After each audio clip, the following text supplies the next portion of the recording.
You're going to need a dongle. I got this one from Protools websites, Bimmer Geeks OBD dongle. It uses Bluetooth and a cheap Android tablet. Don't buy an Amazon Fire one. You can't get Google Play Store on it easily without jumping through a bunch of hoops. Made that mistake first. I was actually able to get Google Play on it and the Google Play Store and download Bimmer Geeks, but it just kept crashing and stuff. So I ended up returning it, just getting this cheapy one from Amazon. It was like 70 bucks. Works fine. We'll get started. Dongle plugged in, key in, ignition on. Make sure you put a battery charger on. I know half of the time crashes are going to be because of low voltage. Even at 12.4, it'll start dropping off pretty quick. You're just going to be running into problems. So just put a battery charger on it. I'm going to try to go over with you what it took to get rid of those lights. Just do me a favor and watch all the way through the video before you just go punching this coding into your vehicle. It might vary different from car to car, depending on what check control messages you need to delete. But I'm going to go over the ones that I needed to delete with my E82 or 1 Series chassis in order to get rid of all the lights on the dash using Protools. So I have the Bimmer Geeks OBD dongle already in the OBD2 port connected via Bluetooth on the device, and we're at the Protool menu. We're going to connect.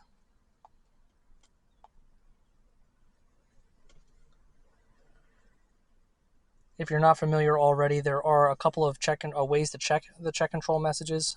If you're using the turn signal stalk, you can cycle through and hit check controls. And then if you press and hold the check control message button down or the BC button down while you're over a check control message, it's going to tell you what CCID number it is. Those CCID numbers are important because they're the ones we're going to be trying to delete. So go through all your check controls and note down all the CCIDs that you're going to have to delete. So here at the main menu, the first thing we're going to go to is multi-ECU under vehicle.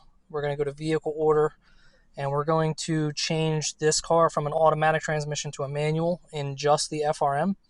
So under FRM only, we're going to change the $1CA right here. It should say automatic transmission for you. Select it, and you can change it to not automatic transmission and code the vehicle. Again, you just want to do just the FRM, not the CAS.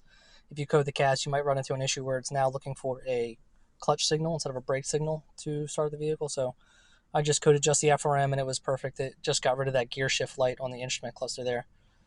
So the next thing we're going to do is back to the main menu. We're going to go under the instrument cluster under interior, coding data, edit the coding, save a backup before you go. So just hit confirm and type in like stock and save it. I already did that. So under the combi, which is the instrument cluster, we're going to go to expert mode right here, check control. And the two that we are interested in are check control ID active 01 and 02. So we're going to go under 01 first. The default value is number 2, which is all Fs. What I did to delete 2 of the check control messages is change that to, if you hit custom FFFFFFA, you can confirm and code the vehicle. And that should get rid of 2 of the warnings for you on the instrument cluster. We're going to go back into CCID active 2. The stock value FFFFFF7. Again, we're going to go into custom, change the first one to F7. The middle 2 are going to stay FF. The last one was already F7. We're going to leave that one alone. Confirm, code the vehicle. That should leave you with, I believe, just a yellow brake light and a hill start assist malfunction with a cruise control malfunction. Those are all related to a hill start assist. So we're going to go and delete the hill start assist out of the vehicle. All the way back to the main menu. Stability control under chassis. Coding. Edit coding. Save a backup. Expert mode. Stability control coding data. I'm going to scroll down here. It's called HSA, Hill Start Assist. Right here, COFAFHHSA. The default value is 1. Change it to 00. Confirm and code the vehicle. And that should get rid of just about all of the lights on your dash for you, so you shouldn't be left with anything else at that point. If you do have additional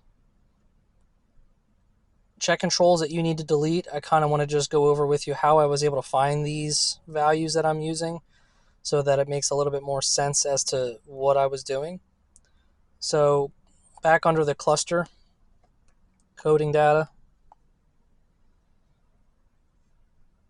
we're going to go back into CCID active 01, and I'm just going to give you a look at like how I was able to get these different numbers here, or letters.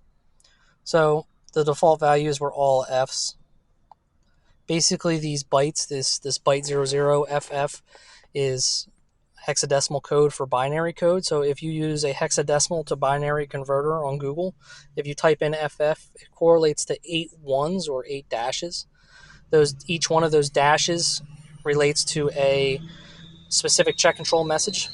So the first one would be 0 through 7, or if you're looking at it from left to right, it would be 7 through 0, and then so on and so forth. So I'm going to kind of draw on the screen here with 8 dashes.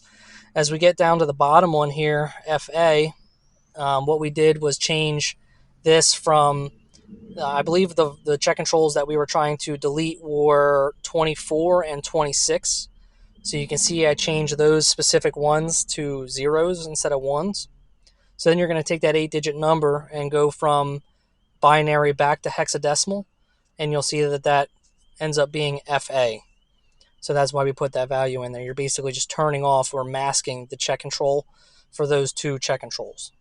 So if you have another check control message that's causing an error on your screen, you have to know what check control message it is, and then go through here and find out which one it is and change it to a 0, convert that 8-digit number back over to a hexadecimal, and then that's going to end up giving you the value that you need to put in there and code to the vehicle. But that basically is it for how to code all the lights out of the dash using Pro Tools. I was able to clear the entire dashboard out, so I don't have any further lights. Everything works the way it's supposed to. The red brake light still works with the e-brake lever, which is nice. The airbag light still works, but you don't have the check engine light, the DSC light, the brake light, the hill start assist, the transmission malfunction light. All of those are turned off. So again, I want you to use caution doing this, because you can mess up your car and coding data if you just start punching in random numbers. Chances are, if you follow the ones that I just put in there, you probably will be okay, because it's just masking a couple check control messages. But if you do have more specific ones, just kind of exercise caution while you're in there, looking at which ones to mask and what numbers you're putting in there. But for the most part, it is a pretty simple process. I was using other YouTube videos as a big help, so I appreciate the other help that the other YouTube members put out there about the hexadecimal and binary code and using it to mask check control messages, because it did work pretty nice.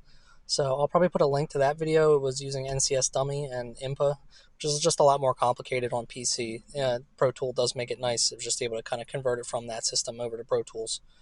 So that's going to be it for this video. But if you have any questions, please comment in the comment section. I'll try to get back to you with an answer if I know it. But otherwise, that's it. Thanks.